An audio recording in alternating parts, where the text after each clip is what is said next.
This is a final video to fix the Netflix UI 3012 error and get your movies running again. Are you tired of seeing this annoying error message every time you try to watch your favorite shows? This problem usually happens because your device and the Netflix server stop talking to each other properly.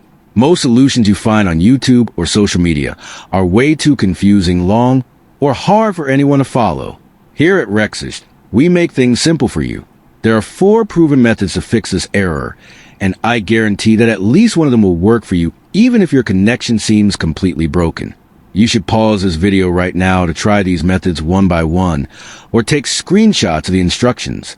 I will not explain the technical settings or name the methods here, because I want you to focus on the results. Each method uses a different way to refresh your signal and clear the block. My team at Rexist tested these steps to ensure they work for every device. You can finally stop searching for help, because this video covers everything you need. You just need to follow the methods step by step, as they show on the screen right now.